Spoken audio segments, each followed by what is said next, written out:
నమస్కారం దూరదర్శన్ వార్తలకు స్వాగతం నేను శ్రీదేవి ముందుగా ముఖ్యాంశాలు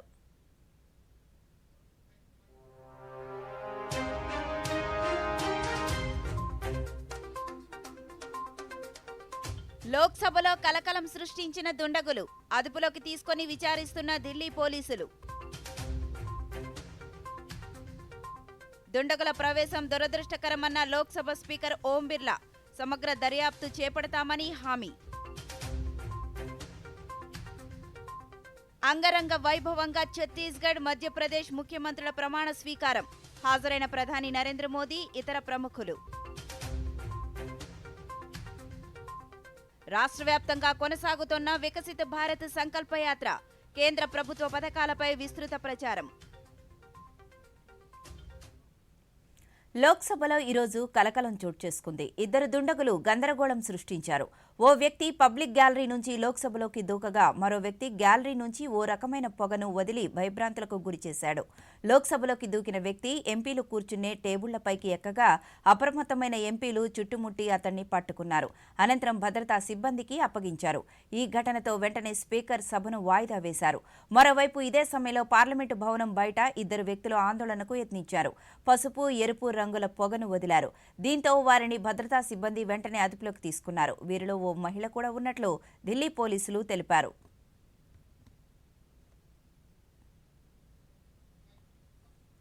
లోక్సభలో చోటు చేసుకున్న ఘటనపై స్పీకర్ ఓం బిర్లా స్పందించారు. పార్లమెంటు సమావేశాల వేళ లోక్సభలోకి ఇద్దరు దుండగులు దూసుకొచ్చిన ఘటన దురదృష్టకరమన్నారు. దీనిపై సమగ్ర దర్యాప్తు చేపడతామని, అందుకు పూర్తి బాధ్యత వహిస్తానని హామీ ఇచ్చారు.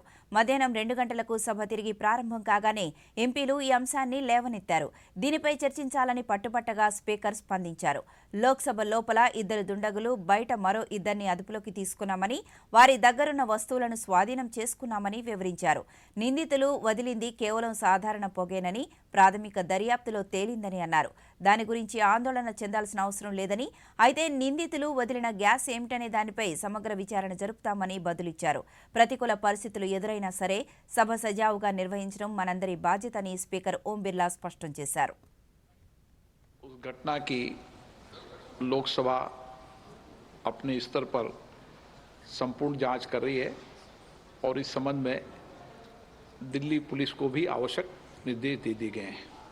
लेकिन जो हम सबकी चिंता थी कि वह धुआं क्या था, वह अभी तक प्रारंभिक जांच में जो जांच की उसमें वह साधारण धुआं और सनसनी फैलने वाला धुआं था, इसलिए उस धुएं की कोई ऐसी चिंता का विषय नहीं। उसकी प्रारंभिक ठीक से जांच कर ली गई है। जो प्रारंभिक जांच आए वह दोनों लोग पकड़ लिए गए हैं, उनकी सारी सामग्री को जब्त कर लिया गया है और जो 2 लोग बाहर थे उनको भी गिरफ्तार कर लिया गया है। భారత పార్లమెంటుపై ఉగ్రవాదులు దాడి చేసిన ఘటనలో 9 మంది అమరులయ్యారు. ఈ ఘటనకు నేటితో 22 ఏళ్లు కాగా యావత్ అమరుల త్యాగాలను స్మరిస్తూ ఘనంగా నివాళులర్పించారు. ఈ నేపథ్యంలో రాష్ట్రపతి ద్రౌపది ముర్ము, ప్రధానమంత్రి నరేంద్ర మోదీ సామాజిక మాధ్యమం ఎక్స్ వేదికగా నివాళులర్పించారు. 22 ఏళ్ల క్రితం డిసెంబర్ 13న మన ప్రజాస్వామ్య దేవాలయమైన పార్లమెంటుపై ఉగ్రవాదులు దాడికి పాల్పడి 9 మందిని బలిగొన్నారని, వారిని ధైర్యంగా ఎదుర్కొన్న భద్రతా బలగాలు 5 ఉగ్రవాదులను మట్టుబెట్టాయని రాష్ట్రపతి ద్రౌపది ముర్ము పేర్కొన్నారు. ఈ ఘటనలో ప్రాణాలు అర్పించిన వీరులకు దేశం ఎప్పటికీ రుణపడి ఉంటుందని, వారి త్యాగాలను వృధా కానివ్వబోమని పేర్కొన్నారు. మానవాళికి ముప్పుగా మారిన ఉగ్రవాదాన్ని నిర్మూలించాలని ద్రౌపది ముర్ము పేర్కొన్నారు. పార్లమెంటుపై దాడిలో ప్రాణాలు కోల్పోయిన అమరులకు నివాళులని, ఉగ్రవాదులను ధైర్యంగా ఎదుర్కొని తమ ప్రాణాలు అర్పించిన వారి త్యాగాలు చిరస్థాయిగా నిలిచిపోతాయని ప్రధానమంత్రి నరేంద్ర మోదీ పేర్కొన్నారు. 22 సంవత్సరాల క్రితం సరిగ్గా ఇదే రోజున ఢిల్లీలోని పార్లమెంటు భవనంలో శీతాకాల సమావేశాలు జరుగుతున్నాయి. ఆ సమయంలో అప్పటి ప్రధానమంత్రితో సహా పార్లమెంటు సభ్యులు, పార్టీల అగ్రశ్రేణి నాయకత్వం అక్కడే ఉన్నారు. ఆ సమయంలో 5 ఉగ్రవాదులు మారణాయుధాలతో పార్లమెంటు భవనంపై ఒక్కసారిగా కాల్పులకు దిగారు. ఉగ్రవాదులను ఎదుర్కొనేందుకు పార్లమెంటు భవన భద్రతా సిబ్బంది విరోచితంగా పోరాడారు. ఈ ఘటనలో 9 మంది అమరులయ్యారు. ఆనాటి ఘటనలో అమరులైన వీరులకు ఈరోజు పార్లమెంటు భవనం వద్ద ఉపరాష్ట్రపతి ఉపరాష్ట్రపతి జగదీప్ ధన్కడ్, లోక్సభ స్పీకర్ ఓం బిర్లా, ప్రధానమంత్రి నరేంద్ర మోదీ, కేంద్ర హోంమంత్రి అమిత్ షా సహా పలువురు కేంద్ర మంత్రులు, పార్లమెంటు సభ్యులు పుష్పాంజలి ఘటించి నివాళులర్పించారు. అనంతరం అమరుల కుటుంబ సభ్యులతో ప్రధానమంత్రి నరేంద్ర మోదీ సమావేశమై వారిని ఓదార్చారు. ముఖ్యమంత్రి వైఎస్ జగన్మోహన్ రెడ్డి రేపు శ్రీకాకుళం జిల్లా పలాసలో పర్యటించనున్నారు. అక్కడ డాక్టర్ వైఎస్ఆర్ సుజలాధార ఉద్యానం, మంచినీటి project, Palasa kidney research centre, super speciality ఆసుపత్రులను ప్రారంభించనున్నారు. తాడేపల్లి నుంచి బయలుదేరి ముఖ్యమంత్రి కంచిలి మండలం మకరాంపురం చేరుకుంటారు. అక్కడ ప్రారంభోత్సవాల అనంతరం రైల్వే క్రీడా మైదానంలో ఏర్పాటు చేసిన బహిరంగ సభలో ప్రసంగిస్తారు. మిగ్జామ్ తుఫానుతో నష్టపోయిన రైతులను రాష్ట్ర ప్రభుత్వం తక్షణమే ఆదుకోవాలని డిమాండ్ చేస్తూ భారతీయ జనతా పార్టీ కిసాన్ మోర్చా ఆధ్వర్యంలో డాక్టర్ బీఆర్ అంబేద్కర్ కోనసీమ జిల్లా కలెక్టరేట్ ఎదుట ఆందోళన చేపట్టింది. తడిసి రంగుమారిన ధాన్యాన్ని వెంటనే కొనుగోలు చేయాలని, ముంపు నీరు మళ్లేందుకు డ్రైనేజ్ వ్యవస్థను ఆధునికీకరించాలని బీజేపీ నాయకులు డిమాండ్ చేశారు. రైతులతో పాటు పాడి పరిశ్రమ సైతం తుఫానుకు దెబ్బతిందని, పశుగ్రాసం లభించక పాడి పరిశ్రమ రైతులు తీవ్ర ఇబ్బందులు పడుతున్నారని వారు ఆవేదన వ్యక్తం చేశారు.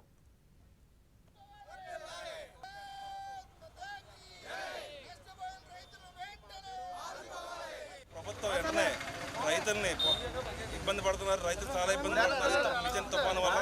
వెంటనే వాళ్ళు ఆదుకోవాలి, వాళ్ళకి నష్టపరిహారం ఇవ్వాలి. మొలకెత్తిన దాన్ని ఏ షరతులు లేకుండా ధాన్యాన్ని కొనాలి. ఈ డ్రైనేజ్ వ్యవస్థ, పీడబ్ల్యూ వ్యవస్థ అన్నీ కూడా అంతరించిపోయినాయి. దానికి ఏమీ నిధులు ఇవ్వక అవన్నీ చేయట్లేదు కాబట్టి నీరు దిక్క ఇవన్నీ కుళ్ళిపోతున్నాయి. తక్షణమే డ్రైనేజ్ వ్యవస్థని, పీడబ్ల్యూ వ్యవస్థని మెరుగుపరచాలి. ఈ రైతుల యొక్క ఏ షరతులు లేకుండా ధాన్యం కొనుగోలు చేసి నష్టపరిహారం వెంటనే విడుదల చేయాలని ఈ రాష్ట్ర ప్రభుత్వాన్ని డిమాండ్ చేస్తున్నాం. ఈ మధ్యకాలంలో వచ్చినటువంటి మిషన్ తుఫాను ఫలితంగా అనేక లక్షల ఎకరాల భూములు వరి పండించుకున్న రైతులు, కొబ్బరి, అంతర పంటలు వేసుకున్న కంద, పసుపుతో పాటు కూరగాయలు పండించిన రైతులు కూడా అనేక రకాలుగా నష్టపోయారు. పంట నష్టంతో పాటు ఈ పశువులు ఎవరైతే పశువులు వేపుకుంటున్నారో ఈ పాడి సంపద కలిగినటువంటి రైతులు కూడా గడ్డి లేనటువంటి దుస్థితులు కోనసీమ రైతాంగం ఈ రోజున అనేక రకాల అగసాట్లు పాలైన పరిస్థితి ఉంది. కార్తీక మాసం మర్నాడు వచ్చే పోలి పాడ్యమిని ఈరోజు భక్తి శ్రద్ధలతో జరుపుకున్నారు. ఈ ఒక్కరోజు పూజ చేస్తే కార్తీక మాసం మొత్తం చేసిన ఫలం లభిస్తుందని భక్తుల విశ్వాసం. మార్గశిర శుద్ధ పాడ్యమి అయిన ఈరోజు వేకువజాము నుంచే మహిళలు నదీ తీరాలకు చేరుకొని ప్రత్యేక పూజలు నిర్వహించారు. ఆవు నెయ్యితో దీపాలను వెలిగించి అరటి డొప్పలపై పెట్టి నదుల్లో విడిచిపెట్టారు. అదేవిధంగా ఆ నదీ మాతను పసుపు, కుంకుమ పూలతో పూజించారు. ఈ నేపథ్యంలో విజయవాడలోని కృష్ణా పుష్కర ఘాట్ వేకువజామున దీపాల వెలుగులో శోభిల్లింది. వేలాది భక్తులు వేకువజామున నదిలో దీపారాధన చేసి మొక్కులు తీర్చుకున్నారు.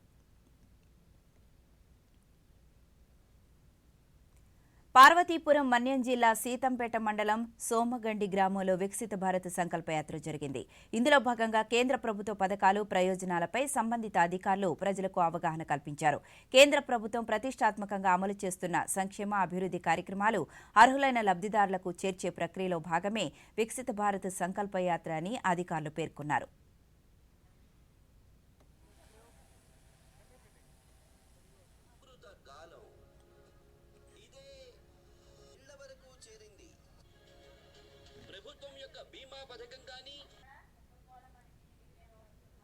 కేంద్ర ప్రభుత్వం నుంచి ఆయుష్ ప్లస్ యోజన పథకం కింద లబ్ధిదారుణ్ణి. దానివల్ల మాకు ఎంతో సంతోషకరంగా ఉన్నాము. అప్పటికి ఇప్పటికి ఏంటంటే అప్పుడు ఇల్లు లేక బాధపడ్డాము.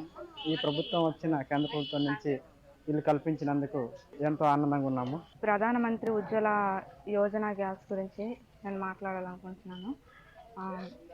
ఒకప్పట్లో మా తల్లిదండ్రులు కట్టెల పొయ్యి మీద ఉండేవారు. కట్టెల పొయ్యి మీద వండడం వల్ల పొగ దానివల్ల వచ్చేది, రావడం వల్ల ఊపిరితిత్తులు ఇలాగా పాడవడం జరిగేది. ఒకప్పట్లో అలా ఉండేది. ఇప్పుడు ప్రధానమంత్రి ఉజ్వల యోజన పథకం కింద గ్యాస్ ఇవ్వడం జరిగింది. ఇప్పుడు మా తల్లిదండ్రులు గ్యాస్ను ఉపయోగించి అక్కడే వండుకుంటున్నాం. మాకు నరేంద్ర మోడీ మాకు పిఎంసి కేసు కింద మాకు 3 విడతలుగా మా అకౌంట్లో డబ్బులు వేస్తున్నారు సార్. మేము ఎరువులకి ఉపయోగించుకుంటున్నాం సార్. ఈ పథకం మాకు వచ్చినందుకు కేంద్ర పథకంకి నమస్కారాలు సార్. మేము ఎంతో బాధపడి కాళ్ళతో వండుకొని మేము ఎంతో బాధపడేవాళ్ళం. ఇప్పుడు గ్యాస్తో వండుకుంటున్నాం. అలాగే మమ్మల్ని ఇప్పుడు మమ్మల్ని ఉజ్వల గ్యాస్ని మమ్మల్ని కావాలా, మమ్మల్ని ఎంతో అభివృద్ధిగా మన నరేంద్ర మోడీ గారు మాకు ఎంతగా మమ్మల్ని చేయనందుకు, అలాగే వ్యవసాయంలో ప్రభుత్వంని ఈ యొక్క నరేంద్ర మోడీ ప్రభుత్వంని మమ్మల్ని చేస్తున్నారు. ధన్యవాదాలు. కేంద్ర ప్రభుత్వం అమలు చేస్తున్న సంక్షేమ పథకాలను ప్రజలకు మరింత చేరువ చేసే లక్ష్యంతో కేంద్ర ప్రభుత్వం దేశవ్యాప్తంగా వికసిత భారత్ సంకల్పయాత్ర నిర్వహిస్తోంది. చిట్ట చివరి వ్యక్తి వరకు ప్రభుత్వ సంక్షేమ ఫలాలు అందించే లక్ష్యంతో కృష్ణా జిల్లా గన్నవరం మండలం కేసరపల్లిలో వికసిత భారత్ సంకల్పయాత్ర నిర్వహించారు. ఈ కార్యక్రమంలో వికసిత భారత్ సంకల్పయాత్ర జిల్లా నోడల్ అధికారి సత్యకుమార్ ప్రజల చేత ప్రతిజ్ఞ చేయించారు. ఈ సందర్భంగా వివిధ పథకాల లబ్ధిదారులకు సంక్షేమ ఫలాలను అధికారులు అందించారు. కేంద్ర ప్రభుత్వం అమలు చేస్తున్న ఆరోగ్య పథకాలతో వైద్య భరోసా లభించిందని లబ్ధిదారులు తెలిపారు. రాగి జావ చిక్కి పెడుతున్నారు. నాకు రోజు MDMలో లభించేవి గుడ్డు, రాగి జావ, ఉడికించిన అన్నం, ఆకుకూరలు, చిక్కి అటువంటి పోషకాహారాలు లభిస్తున్నాయి. గర్భిణీగా నన్ను నమోదు చేసుకున్న తర్వాత 6 నెలల ఒక 1000 రూపాయలు, 6 నెలల లోపులో 2000 రూపాయలు ప్రధానమంత్రి మాతృ యోజన పథకం కింద నాకు పడ్డాయి. సమయానికి ఇంటికి వచ్చి చూస్తున్నారు. ప్రతి నెల 9వ తారీఖున CHC దగ్గరికి తీసుకువెళ్ళి అక్కడ నాకు అన్ని రకాల రక్త పరీక్షలు అన్ని చేస్తున్నారు. యూరిన్ టెస్టులు, రక్త పరీక్షలు అన్ని చేస్తున్నారు. మీరు కేంద్ర ప్రభుత్వం పెట్టిన ఉపాధి హామీ పథకం వల్ల మేము పేద ప్రజలను చాలా లబ్ధి పొందుతున్నామండి. ఈ లబ్ధి పొందడమే కాకుండా మా కుటుంబాలను కూడా వలస వెళ్లే పరిస్థితి లేకుండా మా సొంత గ్రామాల్లోనే భార్యాభర్తలు ఇద్దరం కలిసి ఒకే చోట పనిచేసుకుని సమాన వేతనం కూడా ఇస్తున్నారండి. అది చాలా బాగుంది. మా కుటుంబానికి కూడా చాలా హెల్ప్ అవుతుంది. మరి ఆర్థికంగా కూడా మేము కట్టుకోవాల్సినవి కూడా అమౌంట్ కూడా సమయానికి పడిపోతుంది. మరి మేము కట్టుకోవాల్సినవి కూడా చాలా సకాలంగా కట్టుకుంటున్నాము. వికసిత్ భారత్ అనే కార్యక్రమం మీద గ్రామ ప్రజలకు అవగాహన కల్పించడం జరిగింది. అంటే సెంట్రల్ గవర్నమెంట్ స్కీమ్స్ ఏవైతే ఉన్నాయో 17 రకాల పథకాల గురించి మా గ్రామంలో ఉన్న ప్రతి ఒక్కరికి అర్థమయ్యేలాగా ప్రతి డిపార్ట్మెంట్ నుంచి వచ్చిన అధికారులు వివరించడం జరిగింది. దీని ద్వారా లబ్ధి చేకూరుతున్న జనాలందరూ రావడం జరిగింది.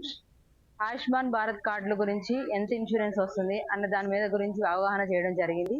అదేవిధంగా ఉపాధి హామీ పథకం కింద ఎంతమంది వర్క్ చేస్తున్నారు, వాళ్ళకు ఉపాధి సెంట్రల్ గవర్నమెంట్ ఏ విధంగా చేస్తుంది అన్న దాని మీద కూడా వివరించడం జరిగింది.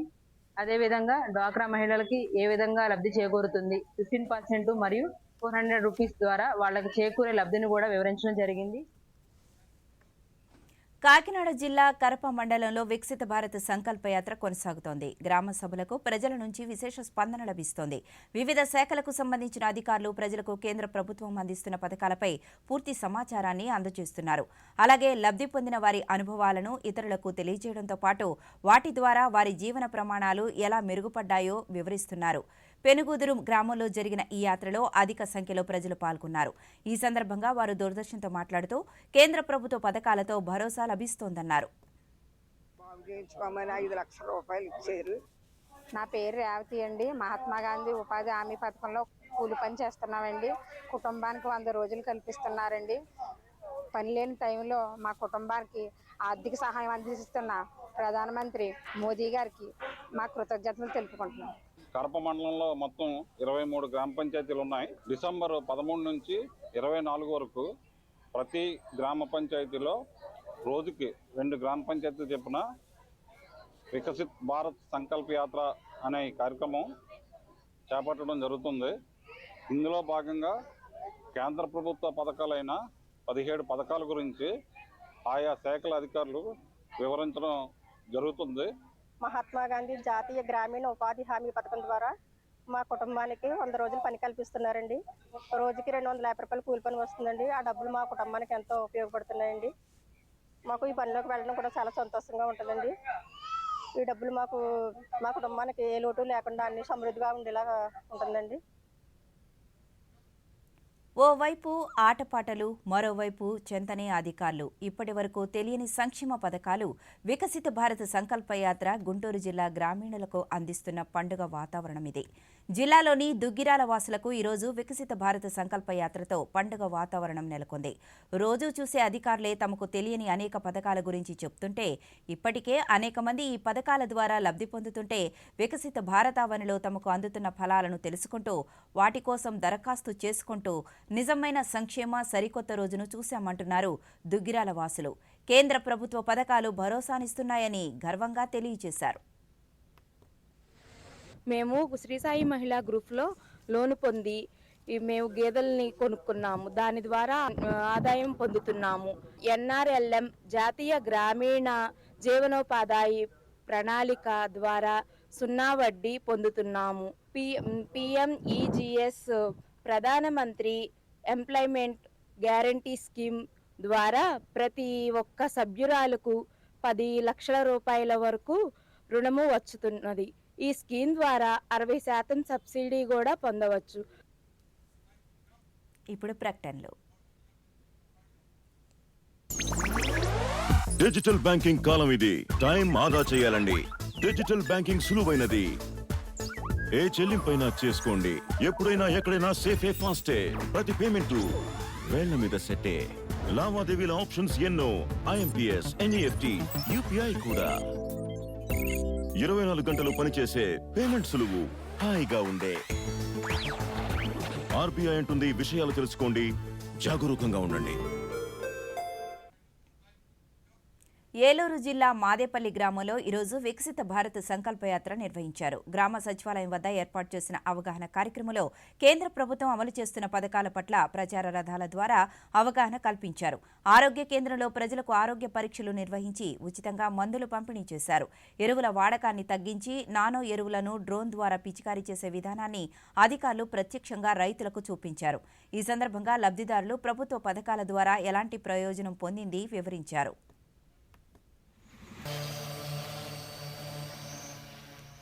నేను మాదేపల్లిలో ఒక సన్నకారు రైతుని. నేను కొద్దిగా నాకు ఒక 1/2 ఎకరం వ్యవసాయం ఉంది. దాంతోపాటు కౌలు వ్యవసాయం చేస్తూ ఉంటాను. ఇక ప్రధానమంత్రి గారు ప్రవేశపెట్టిన PM కిసాన్ పథకం ద్వారా సంవత్సరానికి 6,000 3 విడతల చొప్పున అకౌంట్లో జమ అవుతున్నాయి. గత కాలం అయితే నేను వ్యవసాయ ఖర్చుల కోసం, వడ్డీల కోసం నానా రకాలుగా ఇబ్బందులు పడవలసి వచ్చేది. ఈ ప్రధానమంత్రి గారు ప్రవేశపెట్టిన ఈ యొక్క పథకం ద్వారా వ్యవసాయ ఖర్చులకు ఎంతగానో ఉపయోగపడుతున్నాయి. అటువంటి ఇబ్బందులు లేకుండా చింతమనేని కాలనీలో హౌస్ కట్టుకున్నామని సొంతంగా కట్టుకున్న తర్వాత మాకు నీళ్ళ ప్రాబ్లం. నీళ్ళు 1 కిలోమీటర్ వెళ్ళి తెచ్చుకునేవాళ్ళం అండి. నీళ్ళు అసలు బాగా కష్టాలు పడ్డామండి. నీళ్ళు లేక సొంతంగా పైప్ లేక. కాబట్టి జలజీవన మిషన్ ద్వారా మాకు కుళాయి ఫ్రీగా వేసారండి. దాని ద్వారా మేము మంచినీళ్ళు వస్తున్నాయండి ఇంట్లో. చాలా మాకు సొంత స్థలం ఉందండి. ఇల్లు కట్టుకుంటా ఆర్థిక పరిస్థితి లేక జనాలు అద్దెంట్లో ఉన్నామండి. చాలా ఇబ్బందులు పడ్డాము. ప్రధానమంత్రి ఆవాస్ యోజన కింద నేను గృహం నిర్మించుకున్నానండి. దెబ్బతప్పలుగా మాకు పేమెంట్ మొత్తం ఇచ్చినారు. కేంద్ర ప్రభుత్వ పథకాలను ప్రజలకు మరింత చేరువ చేయడమే లక్ష్యంగా దేశవ్యాప్తంగా నిర్వహిస్తున్న వికసిత భారత సంకల్పయాత్ర పార్వతీపురం మన్యం జిల్లా హాటుబంగి మండలంలో ఈరోజు నిర్వహించారు. గ్రామ సభలకు ప్రజల నుంచి విశేష స్పందన లభిస్తోంది. వివిధ శాఖలకు సంబంధించిన అధికారులు ప్రజలకు కేంద్ర ప్రభుత్వం అందిస్తున్న పథకాలపై పూర్తి సమాచారాన్ని అందజేస్తున్నారు. అలాగే ఇప్పటికే ఈ పథకాల ద్వారా లబ్ధి పొందిన వారి అనుభవాలను ఇతరులకు అందించడంతో పాటు వాటి ప్రాముఖ్యతను వివరిస్తున్నారు. అర్హత ఉన్న ప్రతి ఒక్కరికి ఈ పథకాల లబ్ధి అందించాలనే ఉద్దేశంతో ఈ కార్యక్రమాన్ని నిర్వహిస్తున్నట్లు అధికారులు తెలిపారు. మరోవైపు రైతులకు సంబంధించి వ్యవసాయంలో డ్రోన్ల వినియోగంపై రైతులకు అవగాహన కల్పించే కార్యక్రమాన్ని చేపట్టడంతో రైతుల నుండి కూడా మంచి స్పందన లభిస్తోంది. ఇక పెదపూడి మండలం కరకుదురు గ్రామంలో నిర్వహించిన వికసిత భారత సంకల్పయాత్ర కార్యక్రమంలో అధిక సంఖ్యలో ప్రజలు పాల్గొన్నారు. ఈ సందర్భంగా వారు దూరదర్శన్తో మాట్లాడుతూ కేంద్ర ప్రభుత్వ పథకాల ద్వారా వారు పొందుతున్న ప్రయోజనాల గురించి వివరించారు. భారత ప్రభుత్వం చేస్తున్న కార్యక్రమాలు చూసుకుంటే భారత అన్న కళ్యాణ్ యోజన ప్రతి భారతీయుల్లోని ప్రతి పేద కుటుంబాలకి ఒక కుటుంబానికి ఒక మనిషికి 5 కిలోల బియ్యాన్ని ఇవ్వడమే కాదు, కరోనా టైంలో చాలా రకమైన పరిస్థితుల్లో కఠినమైన పరిస్థితిని ఎదుర్కోవడానికి పేదవాళ్ళకి భారత ప్రభుత్వం చాలా చక్కగా సహాయపడింది. అదే రకంగా గ్రామ గ్రామాన ఇంటింటికి కుళాయిల్ని కూడా గౌరవ భారత ప్రధానమంత్రి వారు ఏర్పాటు చేస్తున్నారు. అవి కూడా తొందరలోనే మాకు అందుబాటులోకి వస్తాయి. ఉచిత గ్యాస్ మూలంగా మాకెంతో మేలు జరిగింది. ఎందుకంటే ఒకప్పుడు కట్టెలకి వెళ్ళి తెచ్చి పొయ్యిలోన తడిసిన కర్రలతో ఉండి ఊది లెగిసినప్పటికీ మా కళ్ళు అయితే ఒకప్పుడు చీకటిగా ఉండేది. అటువంటిది మనకు ఉచితంగా మోడీ గారు గ్యాస్ ఇచ్చినందుకు మేము వీటి వల్ల వండి మేము ఆరోగ్యంగా ఉండి మేము ఎంతో కష్టపడి కర్రలు తెచ్చిన వారము ఈరోజు గ్యాస్తో వండుతుంటే మాకు ఆనందంగా సంతోషంగా ఉంది. వికసిత్ భారత్ కార్యక్రమంలో భాగంగా ప్రధానమంత్రి గారు అమలు చేస్తున్నటువంటి స్కీమ్స్లో పిఎం కిసాన్, ఈ పిఎం కిసాన్ అనేది మా కుటుంబానికి ఎంతో ప్రయోజనకరంగా ఉంది. గత 3 సంవత్సరాల నుండి మాకు ప్రధానమంత్రి పిఎం కిసాన్ ద్వారా మేము వ్యవసాయం చేస్తున్నాము. అందులో భాగంగా మాకు ప్రతి ఏటా 6,00,000 రూపాయలు మాకు ప్రధానమంత్రి ద్వారా అందుతూ ఉంది. కర్నూలు జిల్లా పెదకడబూరు మండలం జాలవాడి గ్రామంలో వికసిత భారత్ సంకల్పయాత్రకు విశేష స్పందన లభించింది. కార్యక్రమానికి మహిళలు, లబ్ధిదారుల నుంచి విశేష స్పందన లభించింది. స్థానిక గ్రామ సచివాలయ ఆవరణంలో జరిగిన వికసిత భారత్ సంకల్పయాత్రలో మండల స్థాయి అధికారులు పాల్గొన్నారు. ఈ సందర్భంగా మండల వ్యవసాయ అధికారి వరప్రసాద్ మాట్లాడుతూ అర్హత ఉన్న ప్రతి ఒక్కరికి సంక్షేమ ఫలాలు అందాలనే లక్ష్యంతో ప్రధానమంత్రి నరేంద్ర మోదీ కార్యక్రమానికి శ్రీకారం చుట్టారన్నారు. యాత్రలో పాల్గొన్న పలువురు లబ్ధిదారులు కేంద్ర పథకాలపై హర్షం వ్యక్తం చేశారు.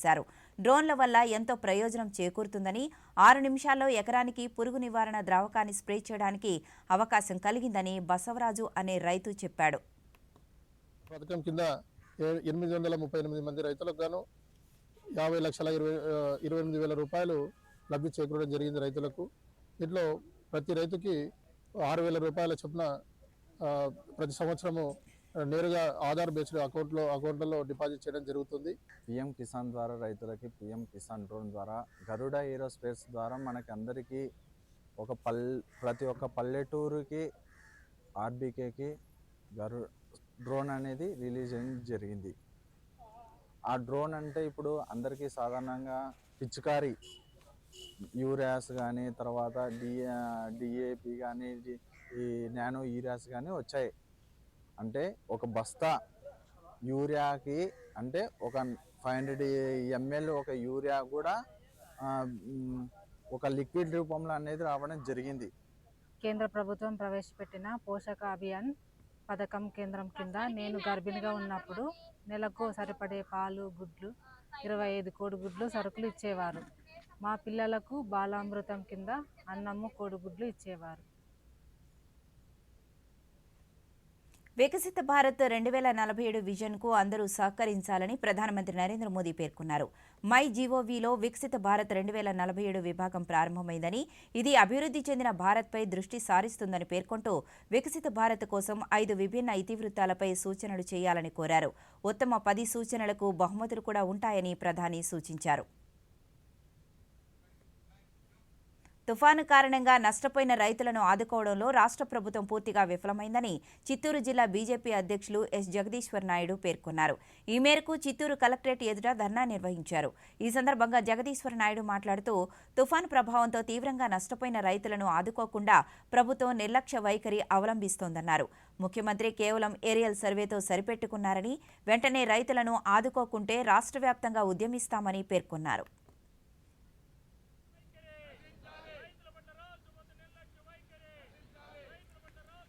ఏదైతే తుఫాను వల్ల రైతులు నష్టపోయారో ఆ రైతులకు ఇంతవరకు రాష్ట్ర ప్రభుత్వం కాంపన్సేషన్ చెల్లించలేదు.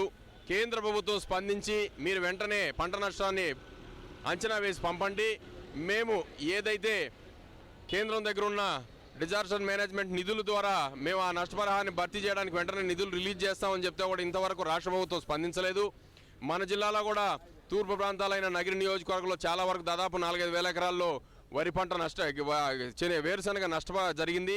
అదేవిధంగా కార్వేట్ నగరం, ఎదురుకుప్పం, రామచంద్రాపురం, తిరుపతి రూరల్ మండలాల్లో కూడా కొంతవరకు వరి, వేరుశనగ నష్టం జరిగినా కూడా ఇంతవరకు జిల్లా యంత్రాంగం కానీ స్పందించి ఎటువంటి అంచనాలు రెడీ చేయలేదు. ఈ రాష్ట్ర ప్రభుత్వం రైతులు నిర్లక్ష్యం చేస్తూ తుఫాను బాధితులు ఆదుకోవటం లేదు. ముందస్తు హెచ్చరికలు చేసిన తుఫాను హెచ్చరిక కేంద్రాలు నిర్లక్ష్యం చేసినందువల్ల ఈరోజు అనేక విధంగా రైతులు నష్టపోయారు. సుమారు చిత్తూరు జిల్లాలో మిగ్జాం తుఫాను వల్ల దెబ్బతిన్న రైతులను వెంటనే ఆదుకోవాలని కోరుతూ భారతీయ జనతా పార్టీ కిసాన్ మోర్చా ఆధ్వర్యంలో ఈరోజు గుంటూరు నగరంలో భారీ ధర్నా నిర్వహించారు. స్థానిక కలెక్టర్ కార్యాలయం వద్ద నిర్వహించిన ఈ నిరసన కార్యక్రమంలో బీజేపీ శ్రేణులు అత్యధిక సంఖ్యలో పాల్గొని ప్రభుత్వ విధానాలకు వ్యతిరేకంగా నినదించారు. కిసాన్ మోర్చా రాష్ట్ర ఉపాధ్యక్షులు పాండురంగ విఠల్ దూరదర్శన్తో మాట్లాడుతూ తేమ శాతంతో సంబంధం లేకుండా తుఫాన్లో తడిసిన ప్రతి గింజ ధాన్యాన్ని రాష్ట్ర ప్రభుత్వం కొనుగోలు చేయాలని డిమాండ్ చేశారు. పంట ప్రతిదీ కూడా ప్రతి గింజ కూడా రాష్ట్ర ప్రభుత్వం వెంటనే కొనుగోలు చేయాలా. తేమ శాతంతో సంబంధం లేకుండా ప్రతి గింజని కూడా కొనుగోలు చేయాలా. అదేవిధంగా రైతుల రుణమాఫీ ఏదైతే ఉన్నదో దాన్ని వెంటనే రద్దు చేయాలని నేను రాష్ట్రంలో పరిశ్రమలకు భూ కేటాయింపుల్లో భారీగా అవకతవకలు జరిగాయని జనసేన రాజకీయ వ్యవహారాల కమిటీ చైర్మన్ నాదెండ్ల మనోహర్ తెలిపారు. మంగళగిరిలో ఈరోజు ఆయన మీడియాతో మాట్లాడుతూ Krishnapatnam ultra mega power project కోసం ఇచ్చిన 2680 ఎకరాల ల్యాండ్ విషయంలో అవకతవకలు జరిగాయన్నారు. అలాగే హిందూపురంలో ఆపారేల్ పార్క్ కోసం ఇచ్చిన 350 ఎకరాలను ఇతర అవసరాలకు మళ్లించారని, దీనిపై ప్రభుత్వ కార్యదర్శి ఆధ్వర్యంలో state investment promotion board committee అభ్యంతరాలు వ్యక్తం చేసిందన్నారు. చీఫ్ సెక్రటరీ అభ్యంతరాలను పరిగణలోకి తీసుకోకుండా ముఖ్యమంత్రి నిర్ణయాలు తీసుకున్నారని ఆరోపించారు. మిగ్జాం తుఫాను వల్ల నష్టపోయిన రైతులకు వెంటనే నష్టపరిహారం అందించాలని, పంట నష్టం అంచనాలను తక్షణమే రూపొందించాలని బీజేపీ కిసాన్ మోర్చా నాయకులు డిమాండ్ చేశారు. రాష్ట్ర వ్యాప్తంగా కిసాన్ మోర్చా ఆధ్వర్యంలో కలెక్టర్ కార్యాలయాల ఎదుట ధర్నాలు నిర్వహించారు. ఒంగోలు కలెక్టర్ కార్యాలయం ఎదుట బీజేపీ కిసాన్ మోర్చా నాయకులు, కార్యకర్తలు పెద్ద ఎత్తున ధర్నా నిర్వహించారు. ఈ సందర్భంగా కిసాన్ మోర్చా రాష్ట్ర ఉపాధ్యక్షులు కృష్ణారెడ్డి మాట్లాడుతూ తుఫాను వల్ల పంటలు నష్టపోయిన రైతులకు ₹1,00,000 నష్టపరిహారం అందించాలన్నారు. వెంటనే పంట నష్టం అంచనాలను తయారు చేసి కేంద్ర ప్రభుత్వానికి పంపాలని డిమాండ్ చేశారు. ఈ పంట నష్టం జరిగింది, కానీ ఎక్కడ కూడా రాష్ట్ర ప్రభుత్వం ఎక్కడ మేనమేసాలు లెక్క పెడుతూ ఇప్పటి వరకు కూడా ఎటువంటి నష్ట పరిహారం కూడా రైతులు చెల్లించలేదు. దాదాపు మనం చూస్తూ ఉంటే శబరిమలకు వెళ్లే అయ్యప్ప భక్తులకు దక్షిణ మధ్య రైల్వే మరికొన్ని ప్రత్యేక రైళ్లను అందుబాటులోకి తీసుకొచ్చింది. ఉభయ తెలుగు రాష్ట్రాల్లోని వివిధ ప్రాంతాలను కలుపుతూ డిసెంబర్, జనవరి మాసాలలో వివిధ తేదీల్లో 43 ప్రత్యేక రైళ్లు నడపనున్నట్లు దక్షిణ మధ్య రైల్వే ప్రకటించింది. ఈ రోజు నుంచి అందుబాటులోకి వచ్చిన ఈ రైళ్ల నెంబర్లతో పాటు తేదీలను వివరిస్తూ సామాజిక మాధ్యమం ఎక్స్లో వివరాలను పొందుపరిచింది. ఛత్తీస్గఢ్ ముఖ్యమంత్రిగా విష్ణుదేవ్ సాయ్ ప్రమాణ స్వీకారం చేశారు. రాష్ట్ర రాజధాని రాయ్పూర్లోని సైన్స్ కళాశాల మైదానంలో ఈరోజు మధ్యాహ్నం గవర్నర్ బిశ్వభూషణ్ హరిచందన్ ఆయనతో ప్రమాణం చేయించారు. ఉప ముఖ్యమంత్రులుగా అరుణ్ సావో, విజయ్ శర్మ ప్రమాణం చేశారు. ఈ ప్రమాణ స్వీకార కార్యక్రమానికి ప్రధాని నరేంద్ర మోదీ, కేంద్ర మంత్రులు అమిత్ షా, నితిన్ గడ్కరీ, బీజేపీ జాతీయ అధ్యక్షుడు జేపీ నడ్డా, ఉత్తరప్రదేశ్ ముఖ్యమంత్రి యోగి ఆదిత్యనాథ్, అసోం సీఎం హిమంత బిశ్వ శర్మ, ఛత్తీస్గఢ్ మాజీ ముఖ్యమంత్రులు భూపేష్ బఘేల్, రమణ్ సింగ్ హాజరయ్యారు. మధ్యప్రదేశ్ నూతన ముఖ్యమంత్రిగా డాక్టర్ మోహన్ యాదవ్ ఈరోజు ప్రమాణ స్వీకారం చేశారు. భోపాల్లో జరిగిన ప్రమాణ స్వీకారోత్సవానికి ప్రధానమంత్రి నరేంద్ర మోదీ హాజరయ్యారు. Madhya Pradesh governor Mangubhai C Patel doctor Mohan Yadav చేత ముఖ్యమంత్రిగా ప్రమాణ స్వీకారం చేయించారు. ఉప ముఖ్యమంత్రులుగా జగదీష్ దేవ్రా, రాజేంద్ర శుక్లాలు కూడా ప్రమాణ స్వీకారం చేశారు. 230 స్థానాలున్న మధ్యప్రదేశ్లో ఇటీవల జరిగిన అసెంబ్లీ ఎన్నికల్లో బీజేపీ అఖండ విజయం సాధించింది. ఈ ఎన్నికల్లో కమలం పార్టీ 163 స్థానాలు దక్కించుకోగా కాంగ్రెస్ 66 స్థానాలకే పరిమితమైంది. మధ్యప్రదేశ్ రాష్ట్రానికి నూతన ముఖ్యమంత్రిగా బాధ్యతలు చేపట్టిన మోహన్ యాదవ్కు ప్రధానమంత్రి నరేంద్ర మోదీ ట్విట్టర్ వేదికగా శుభాకాంక్షలు తెలిపారు. ఉప ముఖ్యమంత్రులైన జగదీష్ దేవ్రా, రాజేంద్ర శుక్లాలను అభినందించారు. డబుల్ ఇంజిన్ సర్కార్ సాయంతో అభివృద్ధి పథాన రాష్ట్రం పయనించాలని, దేశానికి వన్నె తెచ్చేలా పాలన సాగాలని ప్రధాని నరేంద్ర మోదీ ఆకాంక్షించారు.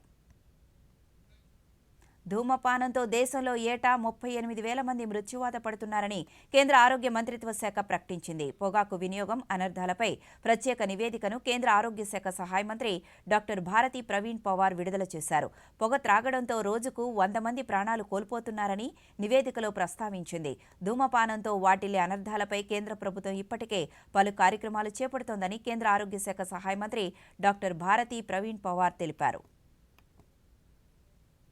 దేశ సమగ్రత విషయంలో చరిత్ర తెలుసుకొని రాహుల్ గాంధీ మాట్లాడాలని కేంద్ర సమాచార ప్రసార శాఖ మంత్రి అనురాగ్ సింగ్ ఠాకూర్ హితవు పలికారు.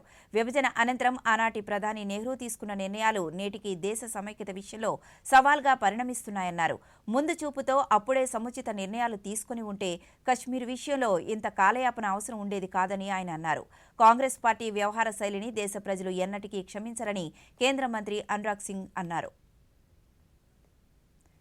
3 రోజుల కిందట 100 కోట్ల రూపాయల నోట్లతో అధికారులకు చిక్కిన జార్ఖండ్ రాష్ట్రానికి చెందిన కాంగ్రెస్ ఎంపీ ధీరజ్ సాహు ఇంట్లో తనిఖీలు కొనసాగుతూనే ఉన్నాయి. ఆయన ఇంటి ఆవరణను ప్రత్యేక యంత్రాలతో జల్లెడ పడుతున్నారు. ఇంటి అడుగున నగదు నిల్వలు దాచి ఉండవచ్చనే అనుమానాల నేపథ్యంలో అధికారులు ఈ చర్యను చేపట్టారు. కాగా ఇప్పటి వరకు ధీరజ్ సాహు ఇంట్లో తనిఖీలు చేపట్టిన ఈడీ 400 కోట్ల రూపాయలకు పైగా స్వాధీనం చేసుకున్న విషయం తెలిసిందే. ఈ వార్తలు ఇంతటితో సమాప్తం. నమస్కారం.